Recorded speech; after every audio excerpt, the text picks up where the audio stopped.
Hi everyone, আমি সৌমিতা আবারও একটা নতুন ভিডিও তোমাদের সাথে শেয়ার করছি। এটা গত পরশুর ভিডিও। আর সকালবেলা অনেক দিন পর পুচকির সাথে আবার ভিডিও করতে পারলাম। দেখা তো রোজই হয়, বাট ভিডিও করা হয় না। তো যাই হোক, তারপর একটু তাড়াতাড়ি কাজ ছিল, স্টুডিওতেও চলে আসলাম। সেদিন একটা ডিজের শ্যুট ছিল। ডিজে বলতে এই যে মেয়েটিকে দেখছো, ও ডিজে প্লে করে।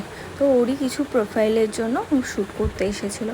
তো এখন এই যে ওয়েস্টার্নের ওপর কিছু শ্যুট করছিল, কয়েকটা চেঞ্জেস হয়েছিল, দাঁড়াও তোমাদের দেখাচ্ছি। আর ফটোগ্রাফিতে সৌরভ ছিল। পুরো সিম্পল সেট আপ বলতে কিছুই না, জাস্ট নিজের প্রোফাইলের জন্য যেরকমভাবে ফটো তোলা হয় তো সেগুলোই করছিল। আর এইদিকে পঙ্কজদা ছিল মেকআপে। এটা আর একটা সেকেন্ড লুক ছিল। পঙ্কজদা এর আগেও আমার স্টুডিওতে এসেছে দু একবার। তো পঙ্কজদা থাকলে আর খুব একটা চাপ হয় না, মোটামুটি আমি একটুখানি রিল্যাক্সেই থাকতে পারি। সেরকম কোনো সেট আপেরও ব্যাপার থাকে না, সিম্পলের ওপরেই লুক ক্রিয়েট করে যতবারই করে।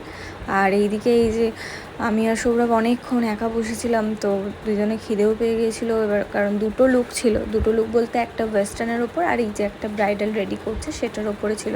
তো ততক্ষণে খিদে পেয়ে গেছিলো বলে আমরা আবার চাউমিন অর্ডার করেছিলাম। তো ততক্ষণে অয়নও চলেই এসেছিলো। তো এভাবেই কাজ করছিলাম, গল্পও হচ্ছে, এই একসাথে সব মিলেই ভালো মতোই হচ্ছিলো। আর এই ড্রেস কালেকশানটা আমারই ছিল। তারপরে বাড়ি চলে এসে আবারও পুচকির সাথেই এখন ওর বক বক শুনছি। আর লাস্টে ওর একটা সুন্দর গান শোনাবো তোমাদের সাথে। রাতে ডিনারও সেরে ফেলেছিলাম এর মধ্যে কথা বলতে বলতেই। সেদিন স্টুডিওতে খুব একটা চাপ তো ছিল না, সিম্পলের ওপরেরই লুক ছিল। তো তো তাড়াতাড়ি হয়েও গিয়েছিল, দেন তাড়াতাড়ি বাড়িও চলে এসেছিলাম।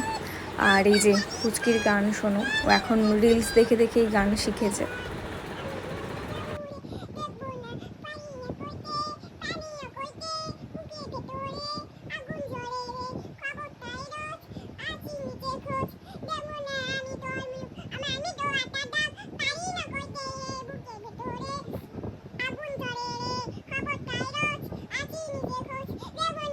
চলো ভিডিওটা এখানেই এন্ড করছি, দেখা হবে আবার কোনো নেক্সট ভিডিওতে। টাটা।